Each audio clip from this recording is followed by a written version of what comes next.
수지 맞은 우리 82화를 미리 보겠습니다. 진수지가 마당으로 나가 눈물을 훔친 뒤 한동안 하늘을 올려다보며 깊은 숨을 내쉬었습니다. 마당의 고요함 속에서 그들의 아픔이 조금씩 흩어지는 것 같았습니다. 그녀는 생각에 잠겼다가 다시 집 안으로 들어가 채우리와 마주 앉았습니다. 채우리는 진수지가 돌아온 것을 보고는 다정하게 미소를 지었습니다. 무슨 생각을 그렇게 하고 있었어?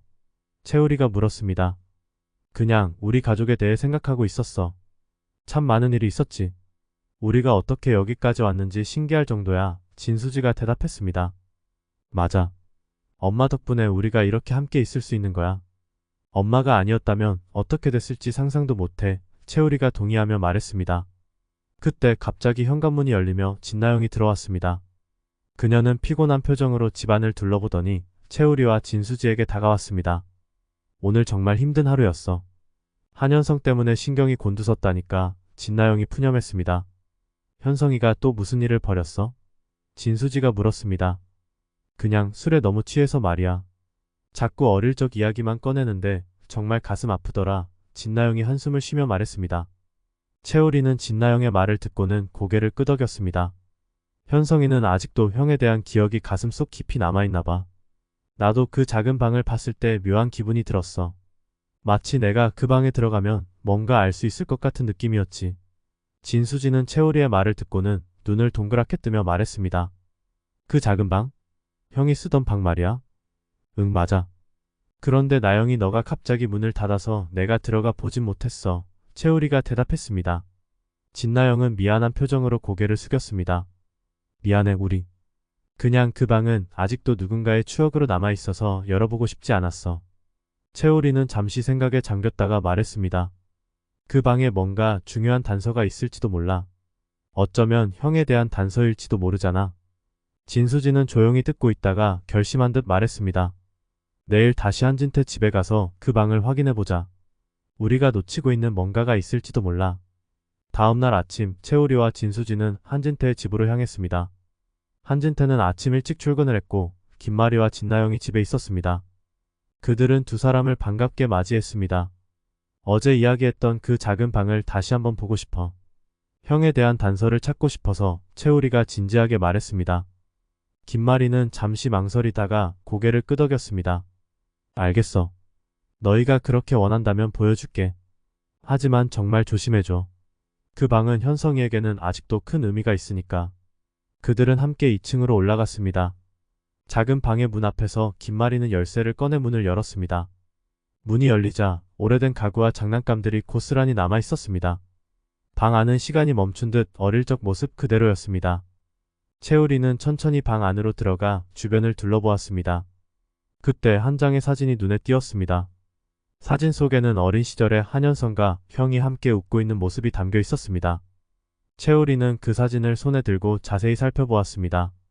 이 사진 형이 정말 그리웠나 봐. 채우리의 눈가에 눈물이 맺혔습니다. 진수지도 사진을 보고는 가슴이 먹먹해졌습니다. 우리가 형을 찾을 수 있을까? 그 순간 방 안의 책상 서랍이 눈에 띄었습니다. 채우리는 서랍을 열어보았습니다. 서랍 속에는 한현성의 일기장이 있었습니다. 일기장에는 형에 대한 기억과 그리움이 가득 적혀 있었습니다. 여기 형에 대한 단서가 있을지도 몰라. 채우리는 일기장을 들고 나머지 사람들에게 보여주었습니다. 그들은 함께 일기장을 읽기 시작했습니다. 일기장에는 형이 실종되기 전의 마지막 날에 대한 기록이 자세히 적혀 있었습니다. 형이 어디로 가려고 했는지, 누구를 만나려고 했는지에 대한 단서가 조금씩 드러났습니다. 이제야 모든 퍼즐이 맞춰질 것 같아. 형을 찾을 수 있을 거야. 채우리는 결심한 듯 말했습니다. 그들은 일기장에 적힌 내용을 바탕으로 형을 찾기 위한 계획을 세우기 시작했습니다. 그리고 그 과정에서 그들은 서로의 아픔을 더욱 이해하게 되었고 가족의 끈끈한 사랑을 다시 한번 확인하게 되었습니다. 채우리는 일기장에 적힌 단서를 토대로 한현성의 형이 마지막으로 갔던 장소를 찾기로 했습니다. 그곳은 오래된 공원 근처의 작은 마을이었습니다. 그들은 그 마을로 떠나 형을 찾기 위한 여정을 시작했습니다. 마을에 도착한 그들은 한현성의 형을 찾기 위해 사람들에게 물어보며 수소문했습니다. 마을 사람들 중 몇몇은 한현성의 형을 기억하고 있었습니다. 그들은 형이 실종된 날의 기억을 이야기해주며 단서를 제공했습니다. 그 단서를 바탕으로 그들은 마을 근처의 산속에 있는 작은 오두막을 찾게 되었습니다. 오두막은 오랫동안 방치된 것처럼 보였지만 안에는 누군가의 흔적이 남아 있었습니다. 그곳에서 그들은 한현성의 형이 남긴 메모와 물건들을 발견했습니다. 형이 여기 있었던 거야. 이제야 알겠어. 형이 왜 사라졌는지 채우리는 메모를 읽으며 말했습니다. 메모에는 형이 자신을 찾지 말라는 내용과 함께 가족을 사랑한다는 메시지가 적혀 있었습니다. 형은 가족을 위해 자신을 희생하며 떠났던 것이었습니다. 그들은 형의 결심과 사랑을 이해하며 그곳에서 가족의 끈끈한 사랑을 다시 한번 느끼게 되었습니다. 그들은 형의 흔적을 소중히 간직하며 다시 집으로 돌아왔습니다. 집으로 돌아온 그들은 서로를 더욱 아끼고 사랑하며 앞으로의 삶을 함께 이겨내기로 결심했습니다. 채우리와 진수지 그리고 그들의 가족은 더욱 단단한 유대감을 느끼며 밝은 미래를 향해 나아갔습니다. 그들은 형의 희생과 사랑을 가슴에 새기며 이제는 자신들이 서로를 지켜주고 사랑하며 살아가기로 다짐했습니다. 그렇게 그들의 이야기는 새로운 희망과 사랑으로 가득 찬 미래를 향해 나아갔습니다. 다음화도 기대됩니다. 시청해주셔서 감사합니다.